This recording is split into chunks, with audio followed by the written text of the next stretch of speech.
Davi hoje está trabalhando ou hoje?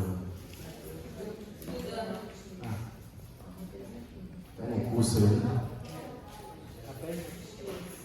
Glória a Deus, aleluia.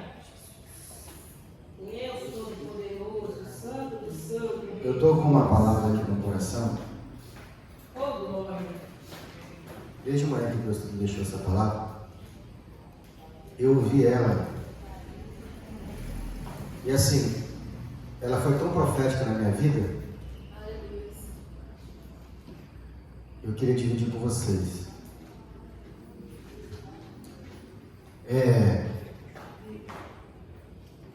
Você nunca vai se tornar aquilo que você não admira. Você nunca atrai aquilo que você despreza. Então, o que quer dizer isso? Quando você aplaude uma pessoa que está prosperando, você está atraindo aquilo na sua vida. Então eu lembro, por exemplo, que há 20 anos atrás, eu aplaudia pessoas que estavam aqui ensinando a palavra de Deus. Eu honrava, eu desejava estar, eu servia. Então o que eu estava fazendo? Quando eu estava sentado aí, honrando, aplaudindo, bendizendo as pessoas que estavam aqui, eu estava mandando a mensagem, eu estava atraindo isso para a minha vida. Hoje, na hora que eu paro e penso, olho assim e falo assim, meu Deus, há 20 anos atrás eu desejei estar aqui. Eu queria tanto estar fazendo o que eu estou fazendo hoje. Hoje eu olho e falo, Deus é tremendo, Deus é fiel. Mas lá atrás, o que eu estava fazendo? Eu estava aplaudindo, eu estava honrando, eu estava atraindo isso na minha vida. Então, eu lembro que há um tempo atrás, quem tinha esse tipo de carro que eu tenho aqui hoje, passava e falava assim, Deus abençoe ele. Não desejo coisa menos do que isso na minha vida. Eu abençoava todo mundo que passava por esse tipo de carro. O que eu estava fazendo? Eu estava atraindo isso na minha vida. Então, quando você abençoa, você bendiz alguém que está acima, você está atraindo aquilo na sua vida. Você nunca vai atrair aquilo que você odeia. Deus que me livre. Esse carro deve consumir. Nossa, Deus me livre. O PVA desse carro deve ser caro. Quando você conhecer Deus, você tem que entender que Deus é Pai.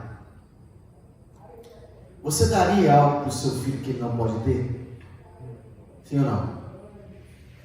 Então, antes de Deus te dar algo que se deseja, Ele te dá aquilo que você pode ter. Para Deus te dar algo que você almeja, primeiro Ele trabalha na sua estrutura, para que você possa alcançar aquilo. Então, eu vi com isso no meu coração o dia todo. Todas as coisas que eu estou vivendo hoje, lá atrás eu honrei, lá atrás eu aplaudi, lá atrás eu bendize. Então hoje, por exemplo, eu vejo pessoas que dizimam nesse ministério, que é o meu ministério, a oferta do meu ministério. Lá atrás eu fiz isso também, eu ofertei na vida de outras pessoas, eu honrei o ministério, até hoje eu faço isso. Eu honro outros pastores, como eu disse para vocês, eu estou honrando outros pastores, eu estou atraindo aquilo que eles têm, para que nós possamos também ter. Isso chama-se de baixa cobertura. Então, a inveja é um sentimento onde as pessoas só têm esse tipo de sentimento de inveja quem está abaixo dele. Você nunca vai ver uma pessoa que está acima de inveja. E a inveja é o quê? É a tristeza que eu sinto pelaquilo que o outro tem e não eu. Isso é inveja. O que é ambição? É desejar coisas altas. Isso não é errado. Ganância é a todo custo eu desejar algo. A ganância é perigosa. Eu vou fazer de tudo para ter aquilo. Aí não, aí é errado. A ambição é quando você tem um patamar aqui e você quer levar o seu patamar. Isso é saudável, isso é benigno. Porque não é errado você cagar num vaso sem vaso. Quem já cagou no buraco? Onde não tinha nem vaso para sentar. Não é errado. É errado você ficar a vida toda cavando esse buraco. Entendeu? Você tem que almejar coisas grandes. Você pode estar sentado, você pode ter uma casa onde não tem pintura, onde o telhado ainda está mal feito. E falar assim, glória a Deus, porque hoje eu tenho um lar. Antes eu morava no aluguel. Você prosperou. Então, o conselho que eu dou, seja grato pelo que tem e insatisfeito pelo aquilo que já conquistou. Não se satisfaça com tudo. Seja sempre uma pessoa insatisfeita. Não, eu quero mais. Eu vou mexer, eu vou trabalhar mais, eu vou me envolver para ter mais. E sempre diga assim, Senhor, obrigado por eu ter conquistado o que eu tenho. Seja grato pelo que tem e insatisfeito pelo que alcançou. Que a insatisfação vai te fazer você movimentar mais. Por exemplo, na presença do Senhor, se a gente olhar para trás, a gente tem que estar melhor do que fomos lá atrás. Glória a Deus. Então você olha assim, poxa, eu podia estar no mundo, eu podia estar usando droga, podia estar... Mesmo que hoje você tenha um vício, você pode falar assim, não, eu estou melhor do que eu estava antes. E desejar ser melhor amanhã do que o que você é hoje. Então é isso o segredo da prosperidade, é quando você se movimenta, está sempre se movimentando. Então, como eu falei, não é errado você hoje estar numa situação. Irmão, eu tenho uma oficina lá em casa, que ela é um pedaço de varanda. Tem essas varandinhas pequenininhas, curtinhas? É minha oficina. Eu sou tão feliz com ela, sabe por quê? Porque coisas elas começam pequenas. O dia que eu tiver num ponto grande, um auto-centro, um elevador, muitos carros, eu vou pegar essa foto e mostrar, olha onde começou. Começou na rua. Então você tem que estar sempre com isso na cabeça. Para mim estar hoje ensinando aqui, eu fiquei sentado na minha cadeira, aprendendo, ouvindo, honrando, obedecendo. Porque Deus vai te provando o quanto você é fiel. E vou falar uma coisa com você. Vai servir a Deus com todas as suas forças. Não faça corpo mole. Que um dia Deus vai te honrar. E dia que Deus te honrar, você vai falar assim, meu Deus, se eu soubesse que era desse jeito, eu não tinha feito corpo mole. E na verdade Deus não honra quem faz corpo mole. Mas toda pessoa que derrama suor, lágrima, gordura, pelo reino de Deus, pelas coisas de Deus, Deus sabe galardoar aqueles que o buscam. Glória a Deus. Um dia você vai lá para trás e fala assim, valeu a pena. Faria tudo de novo. Então, o conselho que eu te dou, não faça corpo mole. Leve isso aqui a sério. Estava falando com um brasileiro. Tem irmão que dá cada desculpa esfarrapada, que eu não sei se ele acredita, que eu não acreditei, imagine Deus, que som os corações. Então, vamos levar a sério. Vamos se empenhar, vamos fazer isso aqui crescer, vamos fazer o que Deus dá certo. Não se preocupa não. Eu lembro que, pastor, mas aí eu vou levar a sério, eu vou dar meu sangue, meu suor, minha lágrima. E se o senhor não reparar? Deus repara, não vai reparar não. De repente eu vou fazer aqui, o senhor não vai me ver. Você vai estar fazendo em vão. Nem faça por mim. Estava falando com a minha esposa. A minha primeira experiência com oferta foi até involuntária. Não foi com a consciência que eu tenho hoje e com o conhecimento que eu tenho hoje com oferta. Porque hoje eu faço muito mais e recebo muito mais, porque eu tenho consciência disso. Mas eu fiz uma oferta involuntária. Eu não sabia o que estava fazendo, mas eu queria fazer. Eu falei com a minha esposa, mesmo a gente não tendo consciência, mesmo as pessoas com que a gente honrou não nos reconhecendo, Deus é fiel. Diga para o seu irmão assim, Deus é fiel. Deus é fiel. Há uns 15 anos atrás, a prefeitura desapropriou um terreno onde minha esposa morava. Ela morava no mangue. É isso que eu falo com vocês. A semente, ela é tão poderosa. Vai, bota um pouquinho mais. Eu não tenho que forçar a voz aqui. Toda semente que você lança, ela dá fruto. A minha esposa, quando eu conheci minha esposa 25 anos atrás, eles moravam na Palafita. Quem sabe o que é Palafita? Eu vi aquelas casas na maré? Que a pessoa constrói um barraco na maré, um daquele é palafita. Estou te falando isso aqui do cagar no buraco, que era assim, a minha esposa ela morava com a família dela, com a mãe dela. Eles eram grandes, a mãe teve vários filhos. E eram 2 cômodos, era um barraco grande, 2 cômodos. Dormiu todo mundo muito alto. E a minha esposa, para não... Porque a minha esposa era muito enjoada para limpeza. Pensa na pessoa enjoada para limpeza. A minha esposa é muito enjoada para limpeza.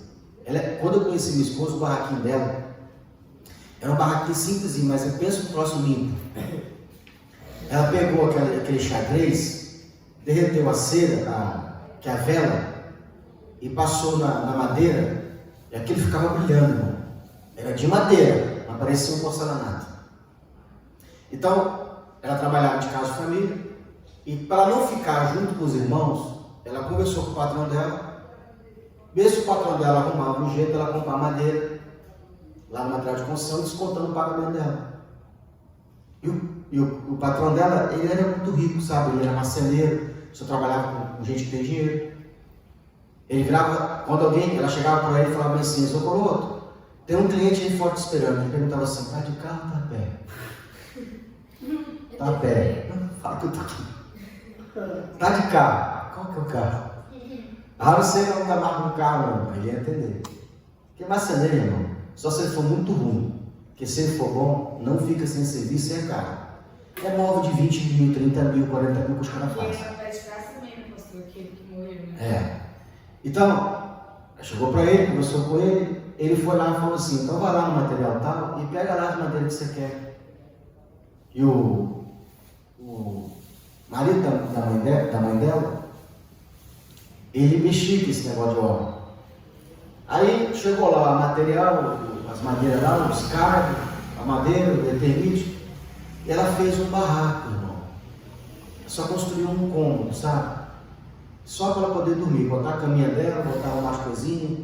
Não sei se minha mãe, né? Porque você deu o quê? Foi um ventilador, não foi, mãe? Filho dela. Isso. Você deu foi um ventilador, não foi? Ela comprou um fogãozinho lá na prestação. Acho que o momento deu foi um ventilador. Nem precisava, tinha tanta grita no barraco. Eu tava tudo. Eu olhava assim e estava dentro da barraca. O Evandro esperou a maré esvaziar e ele foi lá que eu buraco e amarrou embaixo. E aí o que acontece? Essa atitude dela de ir lá, financiar madeira, comprar saiu da situação que estava, de zona de conforto, fez uma dívida, contraiu uma dívida, fez um barraco, para melhorar a situação dela, gerou para ela uma casa, porque quando a prefeitura foi desapropriar, ela fez um cadastro. E era assim: se uma família tinha 10 pessoas, ela ia ganhar uma casa. Mas se uma pessoa tinha um barraco, ganhava uma casa. A atitude dela de correr lá e fazer um barraco deu a ela o cadastro de uma casa. A prefeitura fez, chegou lá e falou bem assim: nessa família aqui, a minha esposa tinha direito a uma casa e a família tinha 10 pessoas, tinha direito a uma casa. Que não era por pessoa, era por barraco. Me interessava se era barraco. A prefeitura foi lá, desapropriou, indenizou ela e deu uma casa nesse lugar. Foi na época que a gente estava casando. E aí tinha uma regra: não podia nem alugar e nem vender durante 5 anos. A prefeitura ia dar uma escritura na casa. E aí, esse percurso todo, a gente não podia nem morar porque não tinha estrutura para morar. A gente morava melhor. Minha mãe tinha dado uma casa para a gente, então a minha casa era uma casa melhor. E aí, nessa brincadeira, muita gente tentou tomar. Porque na hora de colocar o barraco lá na maré, ninguém teve coragem. Mas na hora de ganhar, porque eles acham que a minha esposa ganhou, não, minha esposa foi indenizada. Tanto que quando fizeram denúncia na prefeitura para tomar, nós fomos lá. Eu cheguei lá para o advogado da prefeitura e falei bem assim: "Está aqui a chave da casa, me devolve o barraco que ela tinha na maré.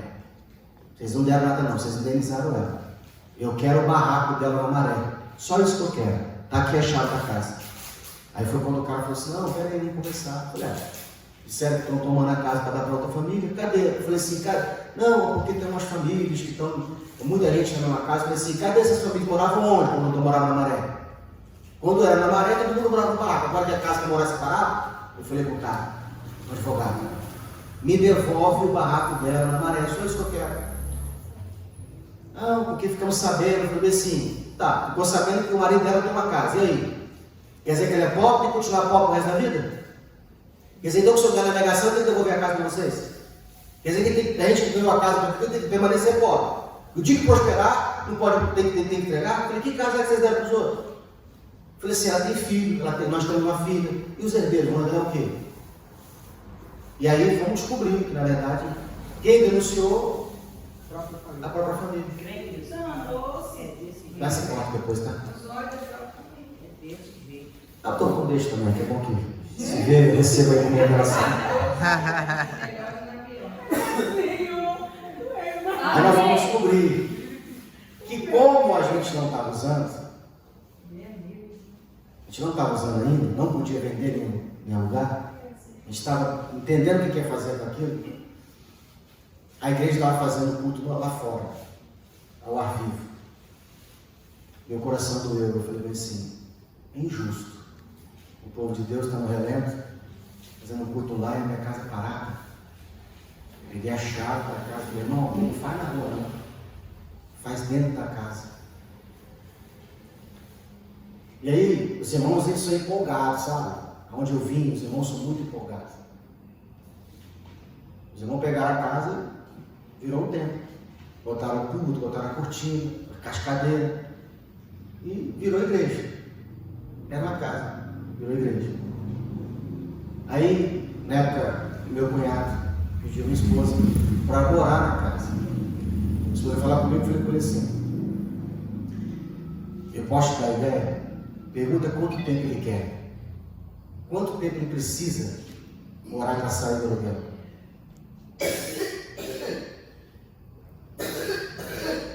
Eu vou te dar a ideia para vocês. Quando você for abençoar uma pessoa, alguém chegou para você, você tem uma casa em algum lugar, e alguém te pediu para ajuda, me ajuda, deixa eu morar, faça um contrato de aluguel, nem que seja simbólico, nem que seja assim, permuta. Sabe o que é permuta? Quem sabe, levanta a mão. Pagar o valor ali só para dizer que... Mas, Permuta? é. Permuta é a troca. Você dá algo para pegar algo. Então, imagina se você coloca no contrato, valor do aluguel, R$1.000. Forma de pagamento, em permuta. O locatário pagará em forma de tomar conta do imóvel, limpará o imóvel, manutenção do imóvel. É a permuta. Ele nunca vai conseguir tomar esse imóvel na justiça como uso campeão, porque tem um contrato de locação. Você deixar a pessoa morar de graça para ajudar, ela debaixo do calado vai lá e te entra com o campeão e te toma o imóvel. A gente tem que ser inteligente. Cheguei para minha esposa e perguntei assim, quanto tempo ele quer para morar na casa? Porque se também pede para ajudar e você não marca uma data, ela se acomoda, fica 5 anos, 10 anos morando. Eu falei assim, dá 1 ano para ele. Fala, ó, você tem 12 meses para você se bolar aí, então dá um jeito aí numa casa, coisa parecida. A minha esposa deu 10 meses. A minha esposa deu 10 meses. E aí, a igreja usava metade do imóvel e eles usavam metade do imóvel. Foi quando, nesse período que ela morava, a mulher do rapaz, foi nesse período que ela morou lá de graça, 10 meses, até foi na prefeitura e denunciou. Aí, o que aconteceu? Nós fomos chamados na prefeitura, e aí foi quando eu falei com ele, devo estar aqui de volta, toma aqui a chave, dá para você quiser, me devolve o barraco. Aí o rapaz pegou e falou bem assim, o advogado, ô Breno, não, é que nós estamos sabendo que vocês alugaram o imóvel para a igreja. E lá não pode ser alugado. Eu virei e falei bem assim, não vou para a igreja não. A igreja não é minha. É onde eu congrego, porque os irmãos estavam fazendo culto lá fora, e nós pedimos os irmãos para entrar para dentro, não deixar no relento. Eu falei assim, já que vai fechar a igreja, estão aqui para fechar a igreja, eu quero que feche os bares lá também. Porque cada morador, um fez uma sorveteria, outro fez um bar, outro fez um boteco, tem tráfico de droga, eu quero que vocês fechem também o tráfico de droga.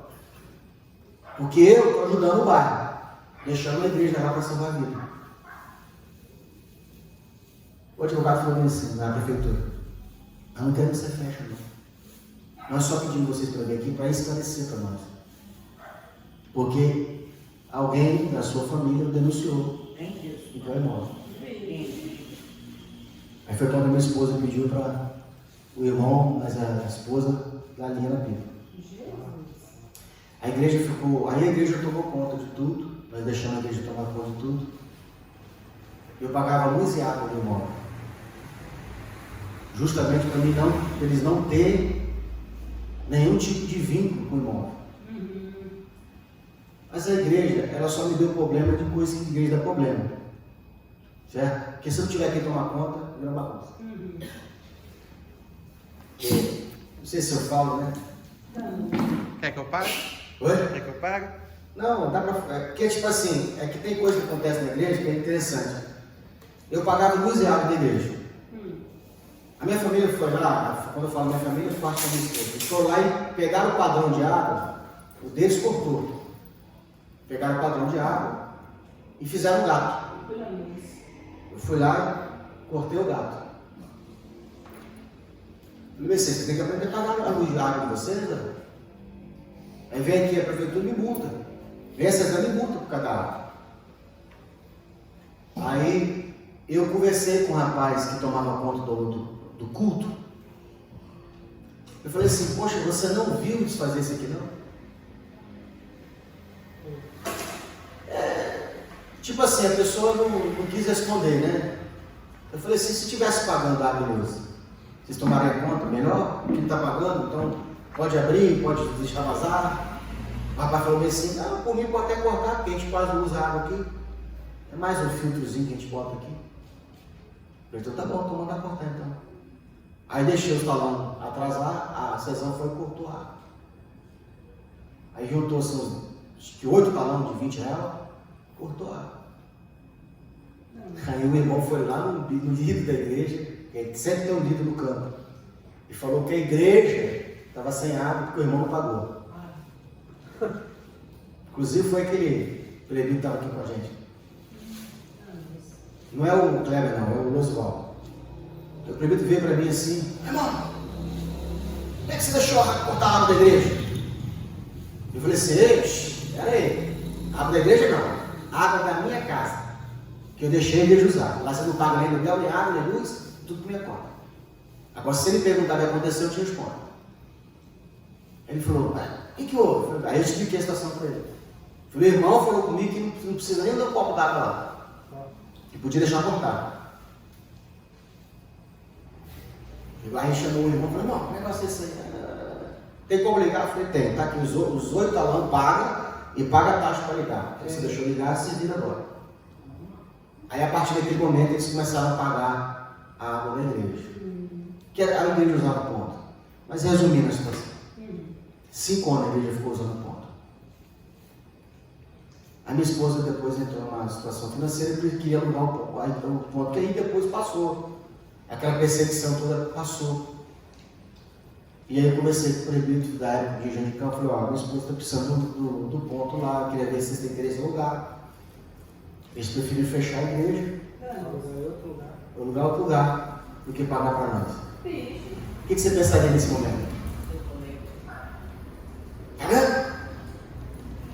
A gente vai servir a Deus, vai deixar a igreja usar, e é isso que nós recebemos, não é isso? Não.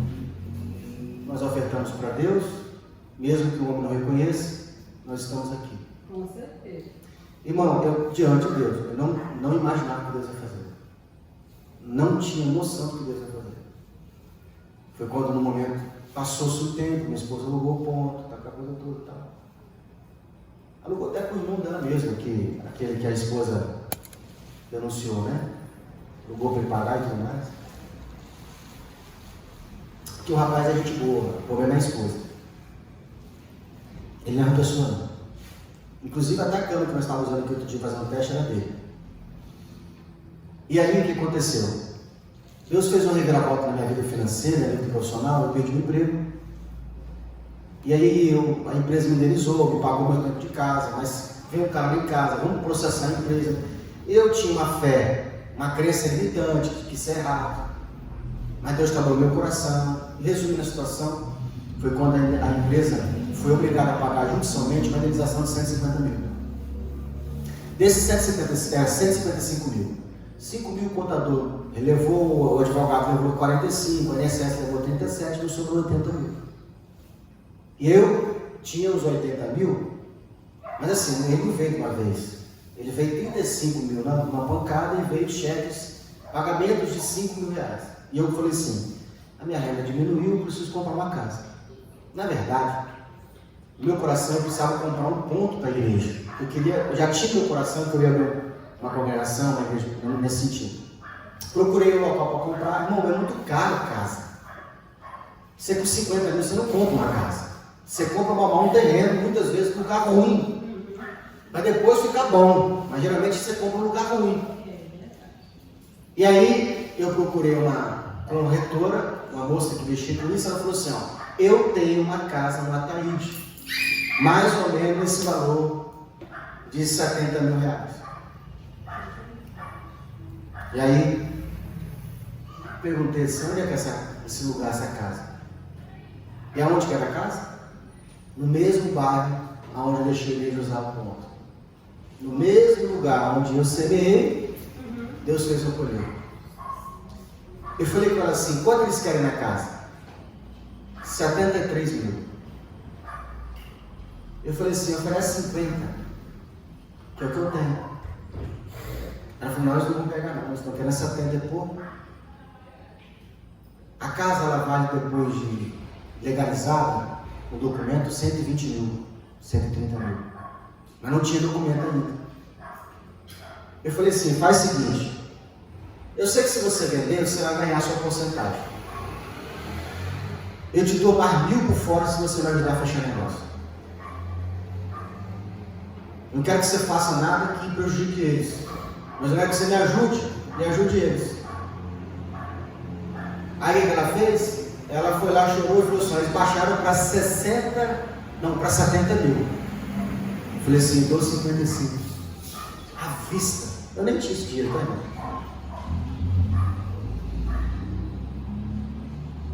Deixei o negócio 3 meses parado. Depois dos 3 meses, ela ligou e falou assim, eles baixaram para 65 mil. Eu falei assim, dou 60. 35 à vista e 5 passaram de 5 mil. Aí, vai para lá, vai para cá. Eram, se não me engano, acho que 6 irmãos. Sei que na conta cada um ficaria com 10 mil. Eram herdeiros, aceitaram. E aí eu paguei os 35 mil, aí os cheques que havia da empresa, eu ia pagar um irmão. Aí eu pergunto para vocês, de onde que veio esse recurso? De Deus. Não tinha dinheiro. Não, eu fiquei em crise. E quando geralmente você sai da empresa, ela acerta com você o tempo de casa. Quando eu saí da empresa, ela me pagou 16 mil reais. É muito dinheiro para quem ganha 2, 3 mil reais. Normalmente você vai fazer uma cesta, 5 mil, 8 mil, 7 mil. Eu sei que a empresa depositou na minha conta 16 mil reais. Eu falei assim, essa empresa não deve nada. Mas na justiça, o juiz bateu o martelo em 150 mil. A própria empresa ofereceu 100. Na negociação, a empresa ofereceu 100 mil para poder sair do negócio. Eu falei com o advogado, pega meu filho, nunca vi tanto dinheiro na minha vida. Afinal, nós vamos pedir 150. Esse dinheiro não veio de fruto de trabalho. Que o próprio advogado falou bem assim, eu nunca vi uma ação sair tão rápido, levou 2 anos. Geralmente a ação de trabalho você leva 5. Com 2 anos eu estava com o dinheiro na mão. Ele falou assim, a sua ação ela foi violenta. E outra coisa, quase tudo que nós pedimos o juiz bateu na tela. O próprio advogado não entendeu muito bem. E com o dízimo desses 70 mil, nós começamos essa obra aqui. Porque quando saiu o dinheiro, eu tirei o dinheiro ali na conta. Lembra, Giovana? A Giovana nos abençoou com 6 meses, nós precisávamos reformar o ponto. Lembra, Graça? Eu precisei gastar um dinheiro. Da onde que tinha dinheiro? Do dízimo desse dinheiro. Nós gastamos 12 mil para ver aqui. Um negocinho que parece que não tem nada, 12 mil reais. Só esse som custou quase 4 mil. As cadeiras custou quase 12 mil reais. O microfone mil e pouco. É muito caro. Tudo que é para a igreja é muito caro. Nós compramos meia dúzia de cadeira de R$1.000. Nós começamos com 20 cadeiras na época. Boa. Que nos levaram embora. Mas é consagrado. Se eu fosse a pessoa, eu devolvia. Ou então eu comprava outra para devolver. Porque Deus toma. Lá atrás. Não pago não. Quem levou, se eu fosse a pessoa, pastor, toma aqui, toma 2 aqui a mais aí, para o tempo que ficou comigo. Tá. Porque sabe que é consagrado na igreja? Irmão, vocês sabem do texto de Acã? Acã? Não foi Acã, não foi? Abra sua Bíblia lá em Josué, capítulo 6. É Acã, não. É Acã mesmo. Abre sua Bíblia em Josué, capítulo 7. Vai pegar esse, você vai falar dele hoje? Não sei. Sou guiado pelo Espírito. Josué, capítulo 7.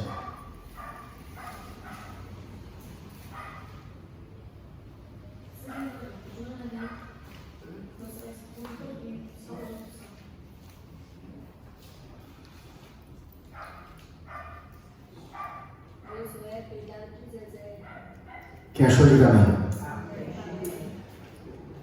E prevaricaram os filhos de Israel.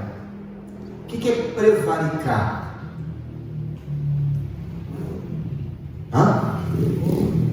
O que é o ato de prevaricar? Por exemplo,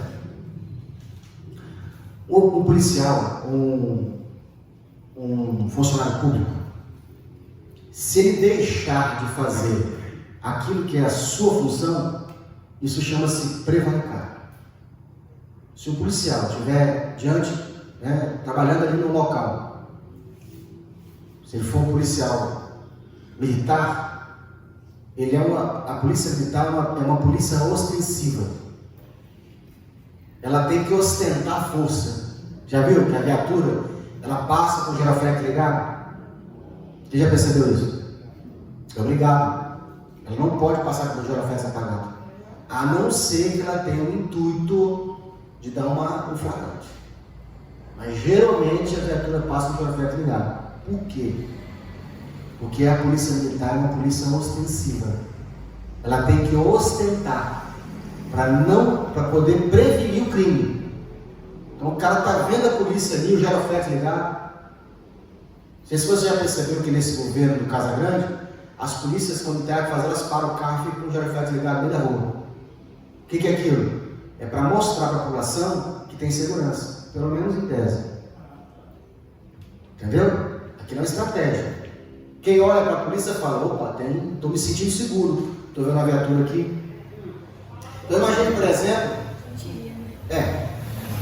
esteticamente, eu estou vendo, aí por exemplo, passou uma viatura, você para a viatura e fala: viu um rapaz armado ali. Ele fala: liga para o 190.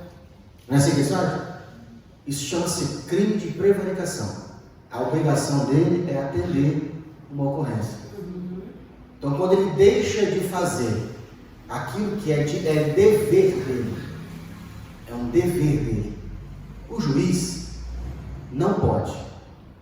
O juiz ele tem que ser provocado mediante ação ou do Ministério Público ou do advogado de defesa. Então, por exemplo, o delegado ele não acusa ninguém, ele prepara o laudo. 7. O delegado ele monta um inquérito, ele tem 30 dias para montar um inquérito, juntar as provas e denunciar. Entrega para o Ministério Público, que denuncia o Ministério Público, que é o advogado de acusação. Aí depois, aí o juiz é provocado. Por isso que você sempre vai precisar de um advogado para conversar com o juiz. Porque o juiz, você não vai lá na porta dele e fala com ele. Ele tem que ser provocado mediante ação impetrada dentro do processo. Então, e prevaricaram os filhos de Israel no capítulo 7, versículo 1 de Josué. Que achou? Achou aí, já? Não. Josué. Depois de Deuteronômio. Ó, que atrapalha essa ler? Seria muito coelho. Então tem como eu, então. Seria muito coelho.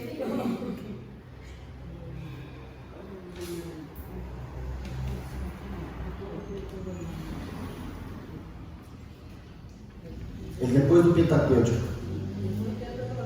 É. Tem os 5 livros da Bíblia, aí depois tem ele.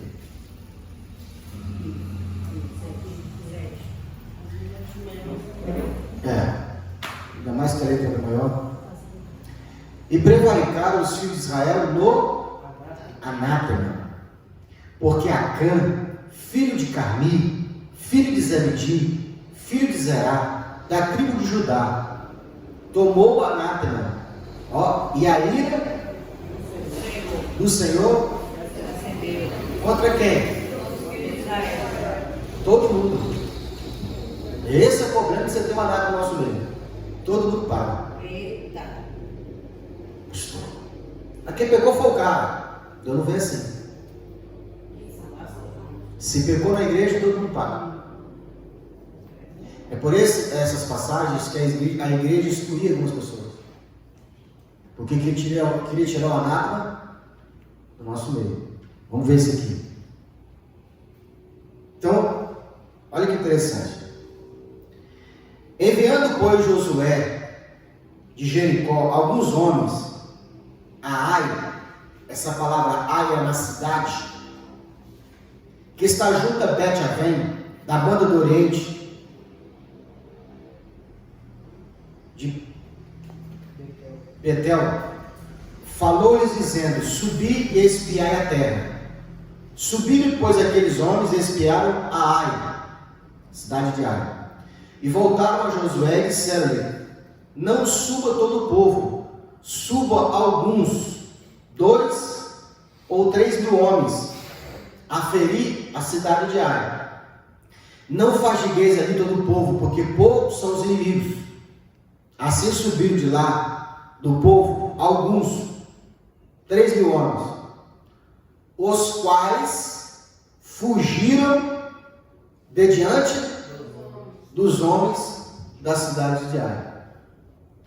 Já viu aquela pessoa que ela fala bem assim: caramba, cara, está tudo acontecendo errado na minha vida. Quando eu penso que uma coisa resolveu, acontece outra ruim. E ela está perdendo, sabe, assim, coisas bobas. Deixa eu te contar a situação aqui. Josué, meu sonho é colocar uma porta de vida e sair dessa igreja. Vou resolver esse problema. Josué, ele estava governando Israel. Moisés tinha morrido, ele ficou no lugar de Moisés. Como ele era comandante, líder. Então, antes deles entrarem na cidade e conquistar aquela cidade, eles mandavam espias.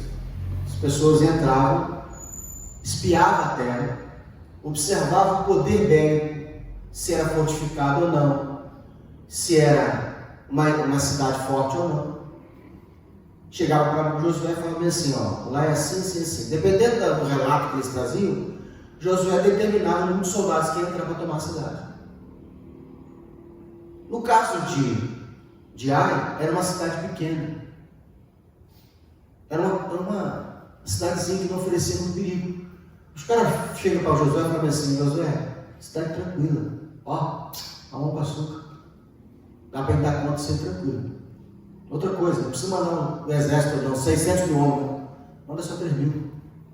Os caras eram bons de guerra. Josué não sabia de nada. Mandou o povo lá, mandou os soldados ir. Eles foram. Entraram na cidade, morreram quase todo mundo, voltou meia dúzia para contar a história. E voltaram lá Josué e disseram: não suba todo o povo, suba uns 2.000 ou 3.000 homens, e feria Ai. Não fagigueis a vida do povo, porque são poucos os inimigos. Assim subiu de lá os 3.000 homens, os quais fugiram diante de Ai. E os homens de Ai feriram dele alguns 36, e fugiram-nos desde a porta até Sebarim, e feriram na descida. E o coração do povo se derreteu, e tornou-se como água. Irmãos, até o medo, ou a ousadia que está em nós, vem de Deus. Se você estiver bem espiritualmente, a sua coragem é uma, a sua ousadia é uma. Se você estiver mal espiritualmente, até essa ousadia é tirada de você. Então, tanto a coragem quanto o medo vem da sua frequência, da sua forma espiritual de estar. Então Josué rasgou suas vestes e prostrou em terra sobre o seu rosto, perante a arca do Senhor, até a tarde. E eles, os anciões de Israel, deitaram pó sobre as suas cabeças.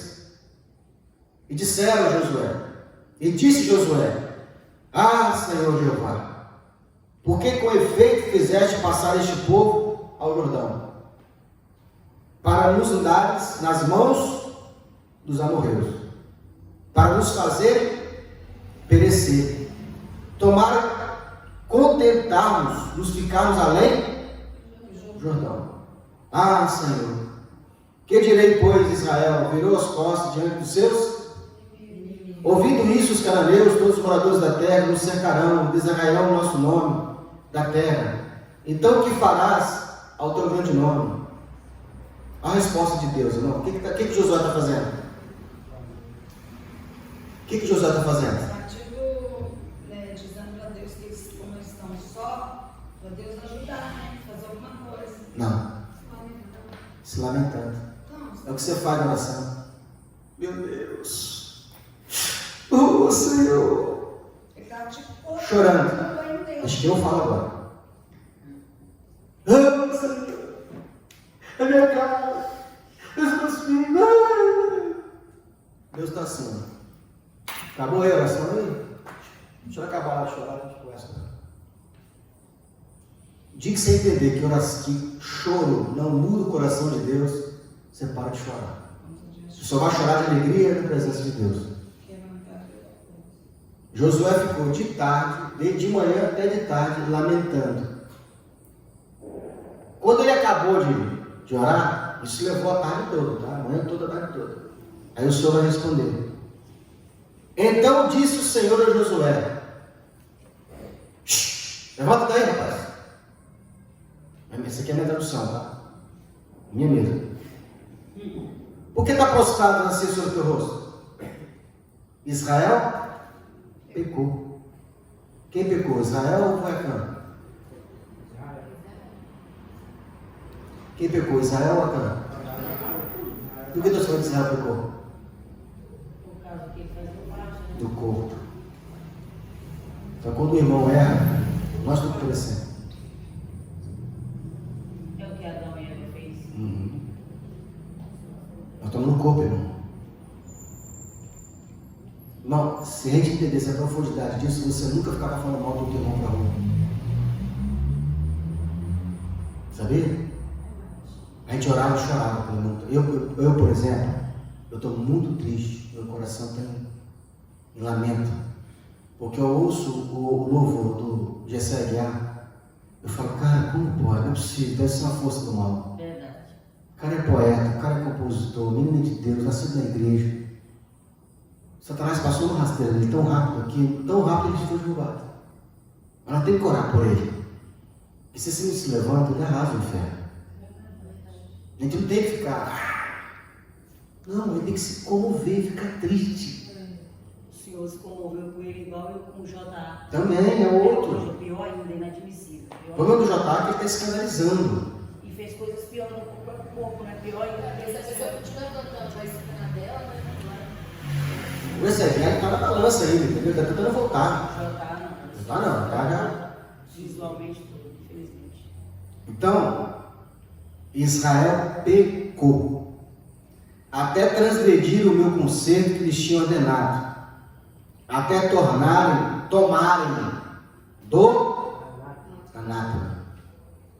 O que é anátema?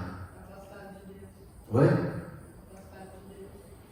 Tudo que é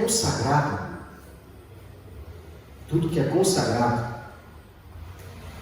na sua mão, se você não for ministro, ungido para usar, é a maldição. É verdade. Entendeu? Então, por exemplo, microfone da igreja. Você é louvorista? Você foi consagrado para isso. Eu, por exemplo, eu dou oportunidade. Eu sou responsável pela oportunidade que eu dou. Então, se eu dou o microfone para um pastor e eu não sei que ele está no pecado, quando eu falo esse pecado, é o pecado, os 5 pecados da igreja, tá? Os outros 60 e pouco, 50 e pouco, né? A gente não sabe, não. Mas os 5 pelo menos pecados, que é aquele que é visível. Quando eu dou o microfone, eu me responsabilizo pelo ato dele. Quando eu não sei, eu estou isento. Sabendo, é perigoso. Então aqui, por exemplo, na igreja, há um tempo atrás, tinha um costume ruim, que eu custei tirar, eu fui orando a Deus para tirar. Os fiéis vinham na igreja, e aí o manzanga não faltava. Aí o manzanga faltava, ficava 1 mês, 2 meses, 3 meses, 4 meses, 5 meses, 1 ano. Quando vinha, queria dar cajadada na igreja. Não faltava, acho que estava lá na cara, né, para poder brilhar. Porque, imagina, eu fico 1 ano fora, depois eu vim repreender quem está dentro. Aí eu cortei, falei, irmão, vem de fora, não dá oportunidade não. Porque a pessoa tem que ter brilho na cara, né? Poxa, eu estou voltando agora, não, né? Aí se eu te dou uma oportunidade, você vem, faz oração, faz louvor. Agora você vem cajadar, chamar a atenção de quem está na igreja. Porque assim, irmão, alguém que está acima de você te repreender, você baixa a cabeça. Alguém que está abaixo de você, você fala, chega, vai lavar sua cara, baixa essa saia para te de mim. Eu não aceito, irmão, você aceita? Não. E às vezes eu não sei. Você aceita? Quer falar com o pastor de mim, você vai lá e fala, mas você vai ouvir que... Na igreja de onde eu vim, os irmãos tinham medo de me repreender. A maioria da igreja tinha medo de me exortar. De vez em quando eu merecia umas broncas. Mas muitos tinham medo. De ver por quê? Por causa do conhecimento que eu tenho de Bíblia. Muito. Então, líder, então, tem que conhecer. Não é que eu não sou fácil de ser repreendido, mas tem que estar na palavra. Não pode vir de qualquer jeito. Aí o pastor uma vez falou comigo assim: o irmão veio de vir falar comigo, que a Bíblia manda você ir até o irmão e repreendeu o irmão. Se o irmão ouviu, você chamou o testemunho, lá no particular no irmão, repreende o irmão. Se esse irmão não ouviu, aí você traz para a igreja. Lá eles iam direto no líder. Aí eu fui repreender o irmão. O líder veio conversar comigo, eu falei assim: cadê o irmão que viu? Vamos cumprir a palavra de Deus? Mateus 18 disse que ele tem que vir até mim. Aí o pastor falou assim: porque é difícil os irmãos virem até você, porque você está logo repreendendo, você logo casca eles na palavra. Eu falei: tem que ser bom, né? Eu falei assim: pastor, não é que eu não aceito que me repreenda, é que se o cara for pior do que eu, não aceito não. Tem que estar pelo menos igual a mim. Pô, eu estou me esforçando para poder obedecer a palavra de Deus. O cara está mexendo com a mulher dos outros, que é esse rapaz.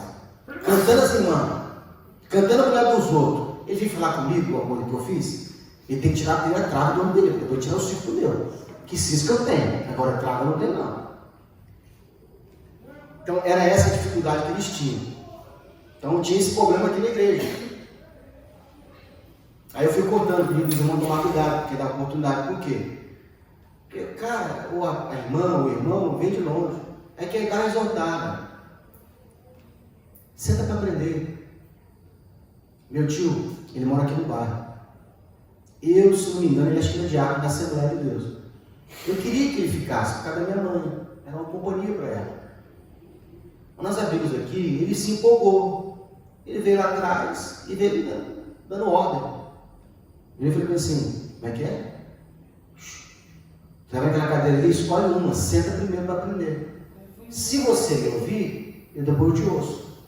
Agora você querer já me... Eu falei assim, cadê a sua igreja que você abriu? Cadê que você toma conta? Você não abriu nenhum para você me ensinar? Não. Você é meu tio, te respeito, mas aqui dentro da sua autoridade. E se você sentar para me ouvir, você pode me chamar no particular que eu vou te ouvir. E vou te dar toda a atenção. Agora, não vem querer surfar na onda, não. Senta primeiro na cadeira. E eu faço com todos assim. Ah, pastor, se vier o pastor do outro ministério, senta aí e fica com a gente um ano. Se concordar com o que eu estou ensinando e não achar estranho, depois eu ouço ele. Depois eu dou honra para ele, boto ele em cima do altar. Eu tenho que ficar ali primeiro na cadeira, irmão. Mas vamos lá. Israel pecou e até transgrediram o meu conceito. E de que eles tinham ordenado. Aí, como eu falei, o anátema é tudo aquilo que é consagrado. As cadeiras estão aí, é consagrado. Nós não vamos mais tirar a cadeira da igreja, a não ser que seja por assembleia. Pastor, tem uma irmã ali, tem um irmão ali, vamos fazer a assembleia para ver se todo mundo concorda. E vai ter uma pessoa que vai ficar responsável para pegar de volta. A pessoa vai assinar ali um documento que ela pegou a cadeira e que ela trouxe a cadeira e quem foi que recebeu. Porque às vezes, não, a gente está com meia dúzia de pessoas aqui, eu não consigo lembrar, mas a gente não tiver uma igreja com, sei lá, 2 mil metros, patrimônio de não sei quantos mil.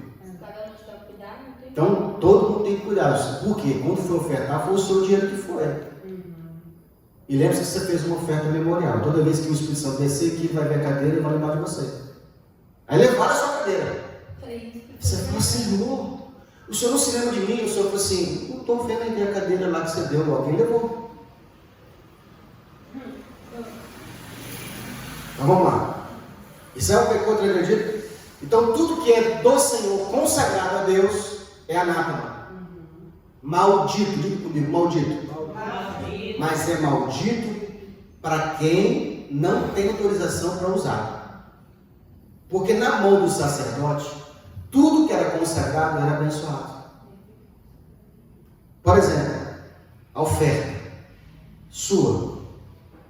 Quando você ofertou, você fez o quê?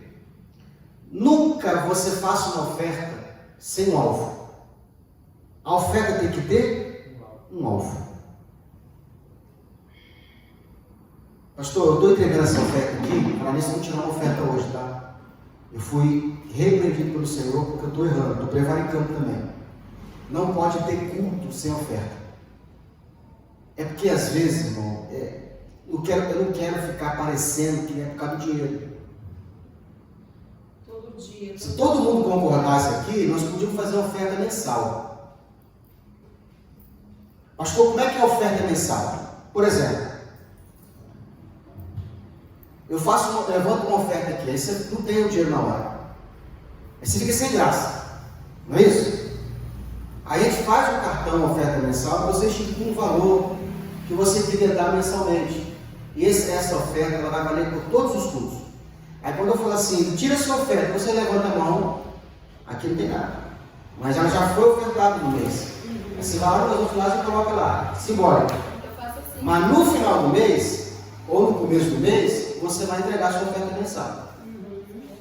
Isso vai estar te protegendo de que algum dia você venha com a mão vazia. Porque a Bíblia manda você nunca aparecer diante do Senhor vazio. Porque tal é o teu coração, assim é a tua mão. Oi. Voltou. Então, se os irmãos concordar, a gente pode fazer o cartão de oferta mensal. Aí você estipula um valor. Vou dizer, por exemplo, aí. Vou dar um exemplo, por exemplo. R$20. Tá falando? O meu Isso. eu não fez também, meu. Aleluia. Esse que canta ali na hora da oferta, eu Pastor, eu não quero ter esse compromisso, não. Eu fui trazer minha oferta na hora do culto mesmo. Você também é livre. Mas a gente não pode ficar sentado dando uma oferta, enfim, adorar, servir o Senhor. Por exemplo, a gente vai fazer uma reunião aqui na igreja. É culto? Não, é só uma reunião, não precisa. Mas é culto, estamos adorando a Deus, tem que ter oferta. É bíblico. Depois, se você quiser, eu te mostro os versículos. Eu estava estudando com o pastor estava falando isso aí, ele estava falando comigo, o Espírito Santo me deu uma cutucada. Tem 2 cultos que a gente faz que a gente não tira oferta. Só o culto de domingo que tira oferta. Não é pelo dinheiro, irmão. É porque é um mandamento de Deus. A gente tem que ter reverência, por exemplo. Vou te dar um exemplo do que é isso. Você consegue estar de bermuda lá no fórum? Não. Já tentou entrar uma vez? Já. Te barraram? Por que isso? É a norma de lá. Deus deixou também as suas leis. Por exemplo, teve um camarada na Bíblia que ele não podia tocar na harpa. O nome dele era Uzá. Tocou na harpa, morreu. Por quê? Porque ele não podia tocar, estava lá no mandamento. Então, por não conhecer a Deus, você acaba blasfemando, desonrando. Então, esse relacionamento com Deus, a gente precisa estar entendendo isso aí. Eu aprendi desde pequeno que a gente não é obrigado a fazer voto. Deus nem quer que você faça voto. Ele nunca te pediu isso. Só tem um detalhe, diga assim, qual, pastor? Se você fizer, paga. Porque você vai se lascar se não pagar. É verdade. Então a Bíblia diz assim, não apresse os teus lábios em fazer o voto. Mas se fez, apresse em devolver e pagar a sua voto. Então, é melhor que você nem faça voto. Mas se fez, paga. Eu até poderia contar para vocês aqui uma situação, mas é muito obra. Eu te mostro como que Deus faz.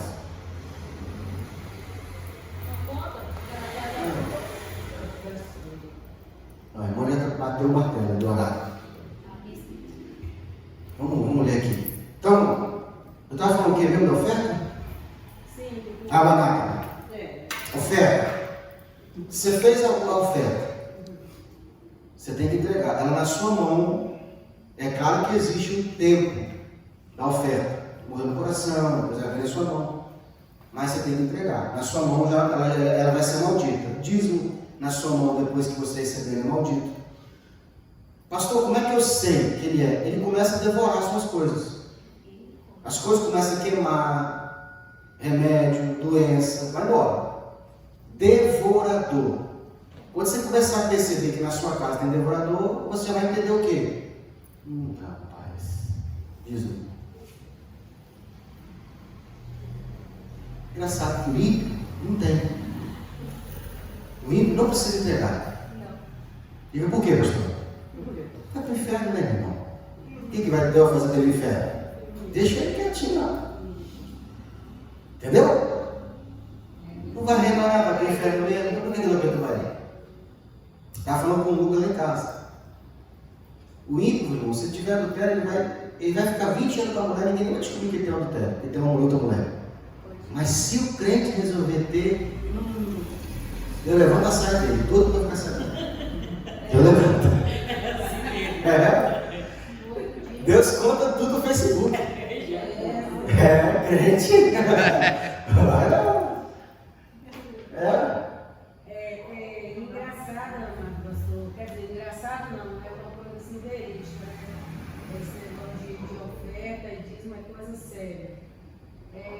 Lá em casa aconteceu uma situação que meu marido ele fez um voto lá na igreja dele. Não, eu estou tranquilo, é ela que fica preocupada. Ele fez um voto lá na igreja dele de juntar as moedas. Eu nem contei isso para minha filha ainda. De juntar as moedas num copinho, encher um copinho de moeda, assim, uns copos de para levar lá para a igreja, não sei o que eles iam fazer lá, alguma coisa lá. Aí, resumindo, ele fez isso. Mas só que, quando nós, nesse vai e vem daqui para lá, de Linhares para lá, de para cá, eu, arrumando o guarda-roupa, peguei este copo de moeda, botei dentro de uma caixa de perfume, e botei lá dentro do guarda-roupa, onde fica as coxas, cobertor, o negócio. Atrás assim, né? mas diante de Deus, sem intenção nenhuma. Guardei, porque eu digo, não, aqui quando ele pegar, ele devolve. Mas aí eu falei para ele, eu falei, bem, eu guardei as moedas que estavam aqui, um copo de moeda estava ali no guarda-roupa. Ô, pastor, ele esqueceu e eu esqueci. É que você mudou de lugar, acabou. Sim. Ó, uma dica para as irmãs. Homem, ele botou uma coisa no lugar, ele está naquele lugar. Se você mudar de lugar, ele não imagina não. Pode dar Verdade. Ele esqueceu e eu esqueci. Olha, minha filha, meu genro e todos aqui, né, os amados, diante de Deus, no meu guarda-roupa, todo dia, amada Petrina, todo dia, eu ouvi uns baques no guarda-roupa como se tivesse alguém lá dentro do guarda-roupa ou em cima do guarda-roupa. Mas todo dia mesmo, toda noite, eu podia estar ali, às vezes eu estava até em oração, daqui a pouco o negócio batia em cima do guarda-roupa. Eu digo, meu Deus, será Deus? Eu digo, o que está aqui em cima desse guarda-roupa? Daqui a pouco, dentro do guarda-roupa, assim como se algo caísse lá dentro, e eu ia olhar, eu digo, meu Deus, não tem nada aqui. Aí ficava assustada, mas eu orava a Deus, eu falava assim, Senhor, se for uma maldição, o Senhor queima, Senhor, joga por terra, Senhor, né? Pode ir. Nos dá o livramento, amanhã eu te conto, irmão. Nos dá o livramento. Aí fiquei naquela, eu mandei meu abraço. Deus te abençoe. Vai com Deus, te amo, irmão. Te amo também. Vai vir aqui, tá? Amo todos. Em nome de Jesus. Vou guardar cedo para você, tá bom? Vou vir com minha turma. Vou guardar cedo para você, tá bom? Glória a Deus. Essa cena aqui, tá? Vai, tá no pecado? Vai ser ceia. Ele vai guardar a ceia. Não, não entendeu. Vem cá, eu não Então, Lídia, ceia, não esquece, vai lembrar. Vai com Deus. É o cartão do dízimo que o senhor mandou pedir. Ah, tá. Se eu vou te dar o cartão, você traz o branco depois de... Você vai escrever o que eu escrevo no ano. Traz o branco aí, eu peço jogar para preencher. Aí fala. Aí, né? Resumindo, eu sei que todo dia era isso. Todo dia. Principalmente no horário das 6 horas que eu tenho a glória de Deus. Sempre aquele horário para estar ali entregando o dia ao Senhor e tudo. Mas assim, aí tinha vezes que eu ia lá para dentro do quarto, quando eu buscava ali de joelho, aí eu sentia como se alguém tivesse me rodeando, entende? Eu sentia calor, eu sentia calafrio, e daqui a pouco começava aquele negócio do guarda-roupa em cima, o guarda-roupa aqui. Sendo que o guarda-roupa é novo, para a glória de Deus, eu digo que o guarda-roupa não é velho. Botei cadeira, subi, olhei em cima, de repente tem um inseto ali em cima, nada. Aí quando foi um dia, da glória de Deus, Deus me mostrou em sonho que eu tinha que tirar algo que estava dentro do guarda-roupa. Aí eu vi a bendita caixinha, no sonho eu vi a bendita caixinha, uma caixa rosa. Eu disse, meu Deus, o que é mais engraçado? Eu tenho uma caixa dessa dentro do meu guarda-roupa. Olha, pois quando foi no outro dia, eu orei e falei, Senhor, me mostra. Se tiver algo no meu guarda-roupa, Senhor, que o Senhor quer que eu mude, que eu transforme, que eu tire de lá, o Senhor me mostra. Foi dito e certo, dito e feito, é a glória de Deus. No outro dia eu dei assim aquela coragem assim, não tem? Eu digo, eu vou dar uma faxina nesse guarda-roupa. De repente tem um rato aí dentro e eu não... Estou sabendo. Sim, está estragando minhas coisas. Comecei a tirar as coisas tudo de dentro, botei em cima da cama. Oh, meu Deus do céu, que quando eu olhei a caixa, perfeitinha, do jeito que o Senhor tinha me mostrado no sonho, a caixinha lá no canto. Quando eu peguei aquela caixinha com peso, o copo cheinho de moeda dentro do guarda-roupa. Aí o que eu fiz? Fui, tirei, esperei ele chegar, botei em cima da cadeira, esperei ele chegar e falei, ó, em nome de Jesus, você for para a igreja, você leva esse copo de moeda e devolve lá, não sei para que é que você fez, de repente até já passou a oportunidade, mas não importa, leva e devolve lá, sabe? Porque isso aqui é o que estava causando esse negócio no nosso quarto. Para a glória de Deus, Acabou, meus amados. Depois que entregou pra Nunca mim. mais meu guarda-roupa fez barulho, nunca mais nada disso lá dentro do quarto. O barulho do meu lá em casa foi mais alto. No mês que eu resolvi não entregar o dízimo, usar o dízimo para outra coisa, na simplicidade de sair com o carro para fazer alguma coisa, entrei na poça d'água e bati motor no carro. Jesus. 3 mil reais na época. Eita, Eu acho que o dízimo era 200 e pouco, 300 reais. Eu chorei tanto, irmão, tanto. Desse dia em diante eu falei assim, mexe isso mais. 3 mil reais, na época era muito dinheiro, hoje é dinheiro, mas na época era mais. É como se hoje fosse 7 mil. Aí eu falei, não toco mais.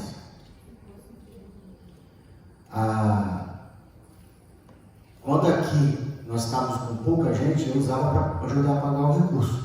Depois que aqui começou a melhorar, eu voltei a entregar para muitos pastores. Sabe que é não usar, ele não pode ficar na sua casa.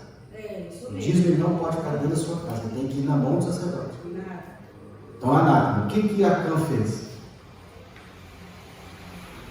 Vocês querem que eu continue com essa fé também? Amém. Fazer o. Que tenha ceia também, não quero ultrapassar o horário, eu também não quero. Bruno, Amém. quero que a gente deguste isso aqui com todo carinho. Amém. Então, abra a sua Bíblia em 1 Coríntios. Tá ótimo. Glória a Deus. 1 Coríntios. Deus seja louvado. Deus seja louvado.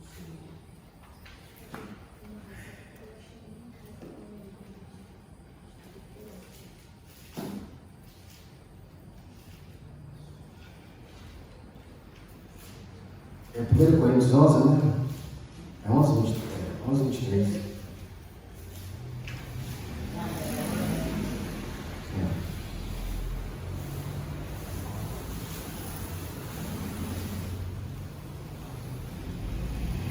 Vamos passar para a ceia então? Vamos dobrar o joelho? Amém. Vamos orar confessando.